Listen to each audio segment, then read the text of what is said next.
All right, SML, welcome back to episode 2 of Under the Hood. This week we're going to break down Dan and Pauly, and we've got with me and QP, we've got Faz, who's got an upcoming game with Dan, so he's going to give us a little insight on what he sees with Dan, and then we'll break down Pauly. And he got to see a little bit of that yesterday while he was giving Clink some shoulder rubs. So we'll go ahead and jump right into this. We'll start with the AFC, and we'll start with Dan. And Faz, you were breaking down Dan's offense.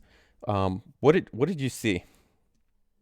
Yeah, for sure. So this is kind of an interesting offense. Dan doesn't seem to have left Madden 21. This is an offense that runs strictly through the running back. Obviously, he's on a big 13 game win streak. If you look, under the hood in those 13 games, especially going to the important ones, starting with his game against D-Muse and the Vikings, 25 runs to 15 passes. Against Matt, 22 runs to 15 passes. Against Doc, for the 15 minutes he was here, 21 runs to 16 passes. Second game, first win against Prime, 22 runs to 8 passes. In the playoff game, basically winning get in against Raiders, 27 runs, 13 passes, and then his most recent game against Prime, 24 runs, 13 passes. So, very run heavy. Austin Eckler's 230 rush attempts, 52 receptions. And during the win streak, he's only looking at 225 yards a game in the air and 1.6 touchdowns per game. So this is not a pass heavy offense in a game where a lot of people complain about pass D and about zones. Now, obviously, there's not much to break down when it comes to run plays. Most of them he gets in single back. He hands the ball off and he's just going. He's the champion of the conservative ball carrier, so you can hit stick him all you want. You're not going to have much success there. He's going to bounce off a couple tackles. In the pass game, though, what he's looking for is, this clip coming up here. He's going to try and hit you with the PA. He's going to get your user coming down. You guys talked about this with Dump. It's that single back look. He's going to run the play action. You're going to see Prime's user in this clip just come flying to the line of scrimmage. It's going to leave Jalen Guyton just wide open, and he's going to have a huge window to throw the ball in there. Even if you don't have a lot of confidence in your quarterback, anybody can hit windows like that, and you'll even see in this play if he waits a second, 2 seconds, he's probably going to have Chisena coming over the top into the corner of the end zone. Of course, he takes his free yards, which you can never complain with that play. But that's what he's looking to do. He's looking to get you come up. He's looking to get you cheating. He's trying to get you out of position, off balance, and hit you with those those deeper routes off of the play action passes. You'll see it again in this next clip here when he wants to really kind of bomb you. He's going to gun tight. This is a big formation for Dan. He absolutely loves moving Chisena into the slot, and he has Guyton out furthest wide on the right hand side, and you're just going to see, even with a user trying to get back, he wants this corner route. Do not play cover 4. Do not play man. Do not play any man matching. If you see Dan come out in gun tight, he wants to take the top off. This is basically going to be a formation. He's gonna run it in big spots. He's gonna run it after he's run the ball on you a ton. He's gonna have you cheating up. He's gonna have you playing underneath. You want to take away the drag routes, the easy stuff, and then he's gonna take these speed guys and just try and basically roast you. And not many safeties are going to have a chance against Chisena's 96, 97 speed, whatever it is. Going over the top like that, that's just going to be easy money every time. The defense, we saw this in the recent game against Prime. This play here in U-Trip's week, tight end whip. This is a Dan special here. Prime plays excellent defense on this play. You're going to see, Dan has X on that whip route. He's got Eckler going on a halfback out. And you're going to see, a lot of maybe the flaws of this passing game and maybe not a ton of confidence in Jared Goff. Prime's going to play, I believe it's a cover 3. Looks like some kind of hybrid, actually. But he does have hard flats in the play, so you're going to see guys, come down and take away the whip route and the tight end or the halfback out.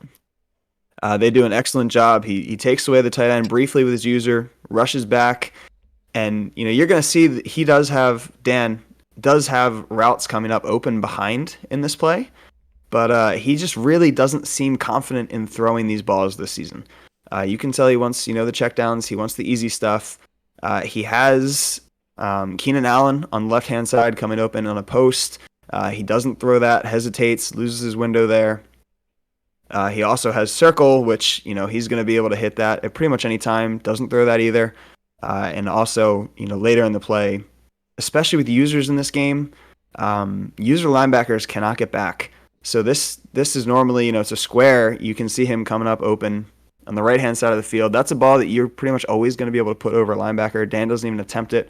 Pressure gets in there, and then he goes down. This is great defense by Prime, and this is just kind of showing you that right now Dan is not looking for too many shots in the pass game. It's a very simple offense compared to previous seasons.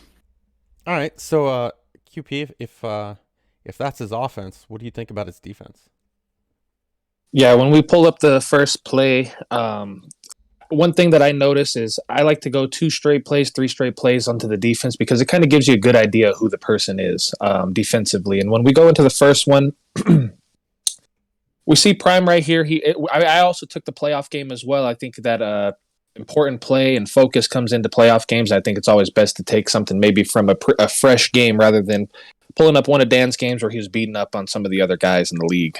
So right here, Prime calls hike. One thing about Dan, he gives me Bill Belichick vibes. He's a bend but don't break kind of guy. He's very disciplined. He doesn't sell out a lot like a lot of us users do. A lot of us will sell out. Faz is one of the other guys that's very good at that, at staying and remaining disciplined on certain plays, as whether he's using the linebacker or safety. But Prime calls hike here.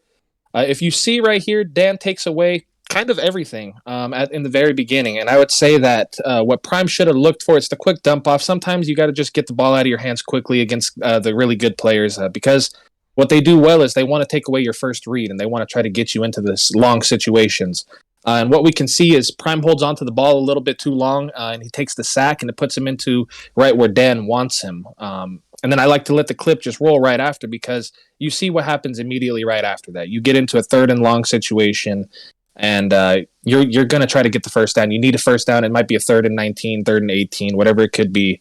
And you see right here, Prime gets forced to have to try to make the big play to try to pick up the first down, and it turns into interception return for a touchdown.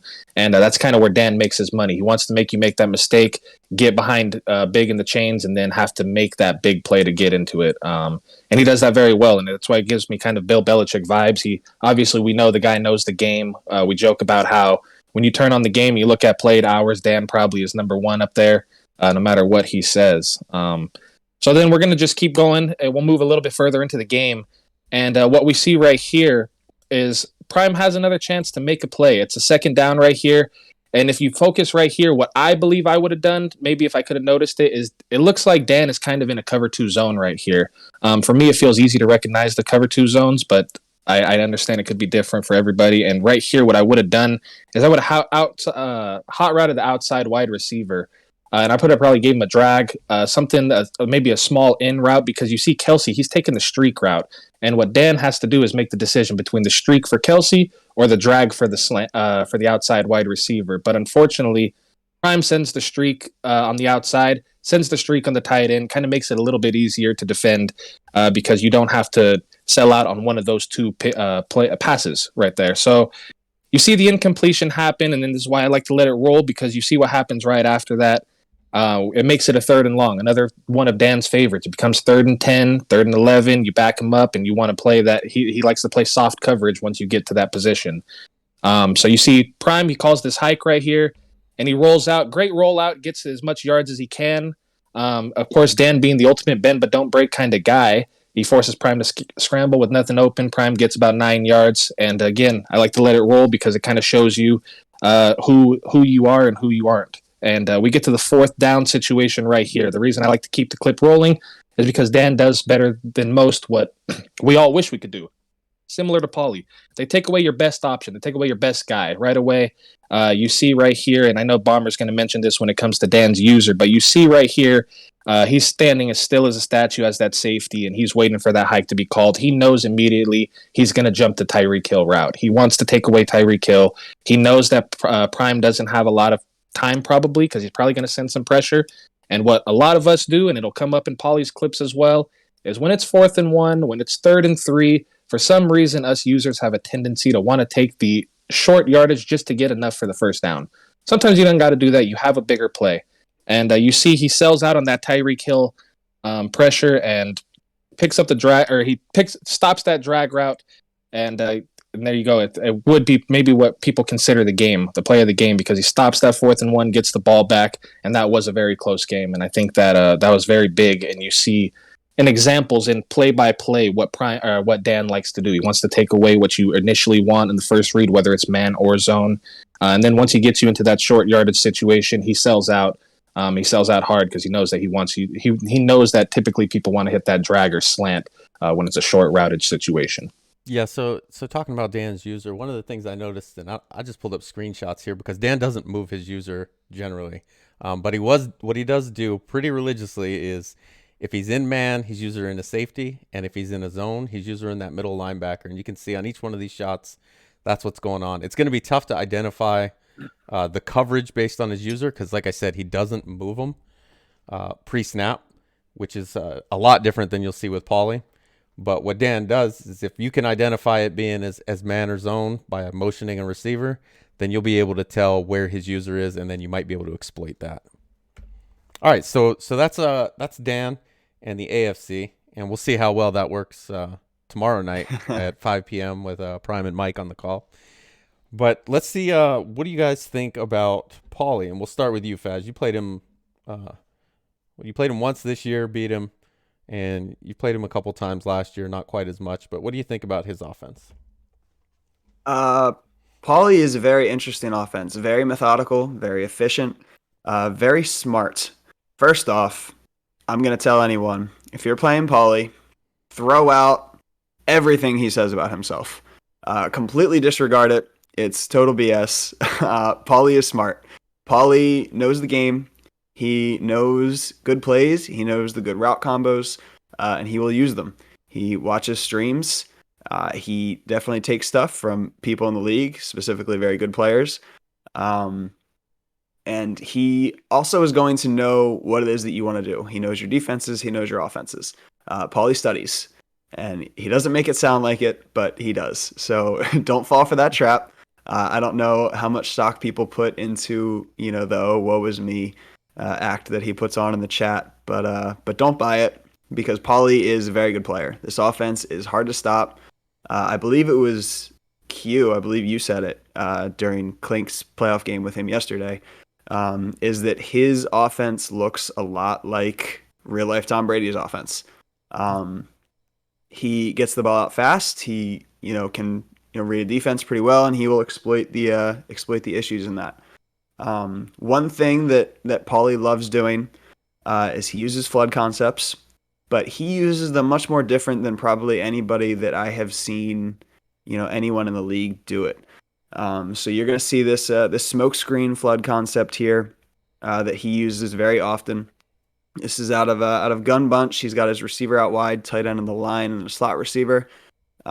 This play stock always has the receiver outside going in the streak. It's got the out route with Chris Godwin, and then has the tight end running the flat. You're going to see the way that Pauly runs it is he kind of reverses it.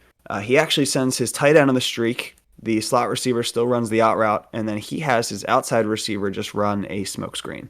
And you're going to see what that does here is if you're playing cloud flats or you're playing hard flats, it's going to take coverage and just suck it all the way down to the line of scrimmage. He doesn't really have a ton of motivation to throw that smoke screen, but you're going to see how much of the field it opens. If you don't get a user over there, I mean, Mike Evans is just absolutely wide open on this out route in the slot, and he also has, a late dig coming in as well. So, I mean, this is just, it opens up so much of the field. He has a ton of separation. Pretty much anyone can make this throw, and Pauly will kill you on this going down the field. And he will run it out of multiple formations. He will run it, pretty often during a game because it is just very difficult to stop. If you're not using that, you have pretty much no chance. He can throw any one of three routes here. He can throw the out, which is, what he generally takes. He can hit the tight end up the seam, and he can also hit the late dig coming in. So it just opens up a ton of options for him. But then what makes it difficult is that if you do play off coverage, if you play, a cover four, a cover three with, your purples, your curl flats in the field, he is not afraid to use the smoke screen underneath, and he'll take that. You'll see it in this next clip here. He has Godwin running the smoke, and it actually honestly might even be the same formation. But you'll see his Godwin on the smoke, and then I believe Scotty Miller in the slot once this runs back. Yeah, Scotty Miller in the slot, and then obviously Howard going up the seam. Now he actually throws this ball a little too early. You're going to see that the tight end hasn't pulled his man out of coverage yet. So if he waited, a second or two, a little longer, he would have actually had a little more yards on this. But in a 2nd and 2 situation, you can't give up all those free yards. It's just an easy first down. So Pauly is very content to take what you give him up and down the field. He doesn't really want to force passes. He's very, methodical. He's pretty boring. He'll kind of lull you to sleep like this. But before you know it, he's going to be in the red zone. And then in the red zone, you're going to notice that, Pauly's favorite is he loves running RPOs in the red zone.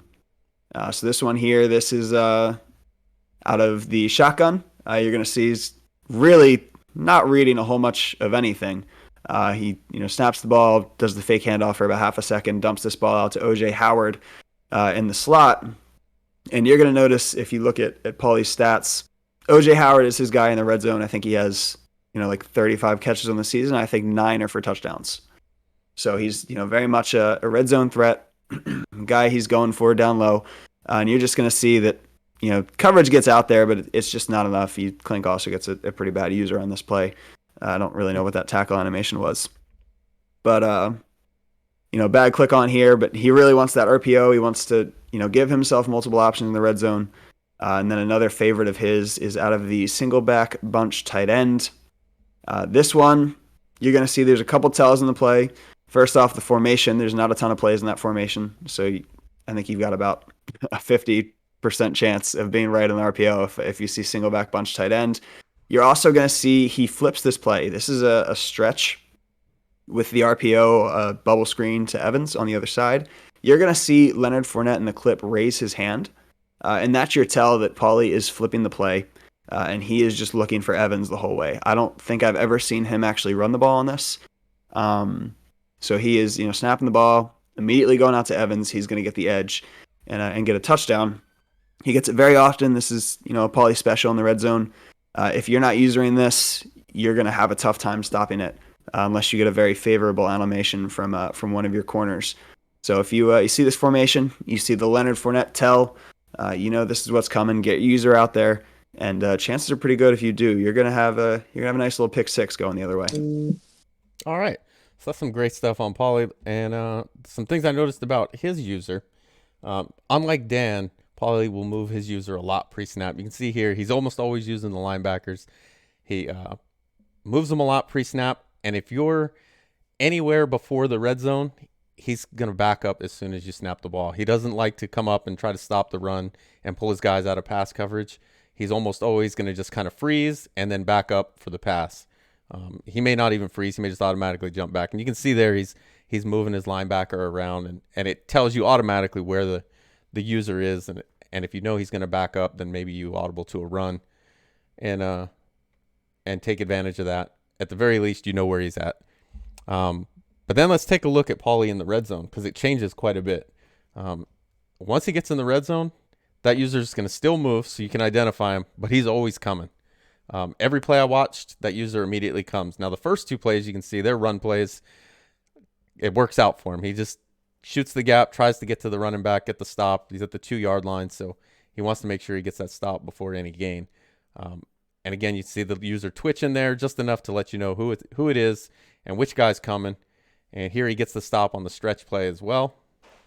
But here, once he's got the loss and it's at the 5-yard line, again, he's moving the linebacker to give you a tell. And again, he shoots in, and then he can't quite get back in pass coverage, and that allows the quarterback to roll out and make a completion in the corner of the end zone.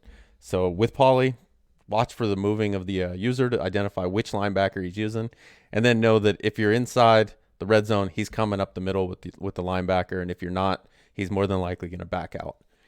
So that's it for Pauly and Dan. And we're going to come in right at around 20 minutes, which is, I think, perfect for this show. I'll give you about 10 minutes on each guy.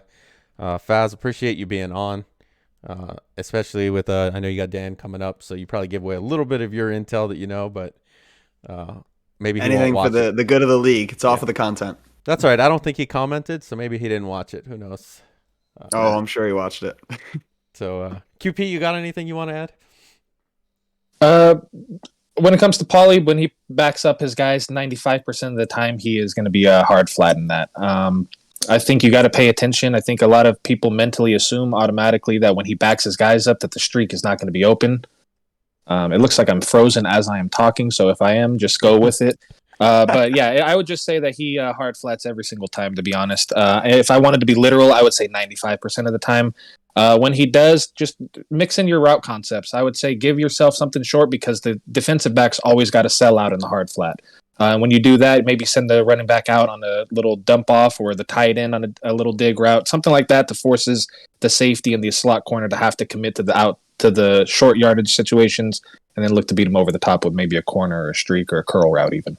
Yeah, I'm glad you brought that up because you mentioned that when you were sending me the clips about him backing up even though he's in the flats, and I thought that was a good thing to point out. It's a very interesting defense. It throws a lot of people off. Yeah. I've seen it throws everybody off. Yeah, I've seen watching a lot of people freeze against it. Mm-hmm.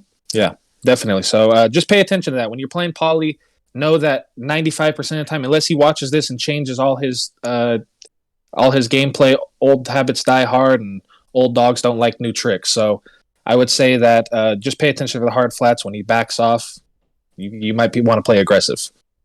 All right. So that's been this week's episode of Under the Hood, breaking down Dan and Pauly.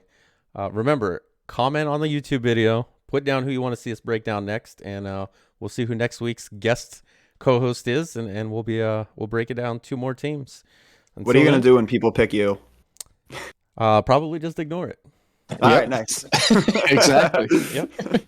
If you want to break down me and QP, you should probably do a show called Under the Hood 2 or something like that.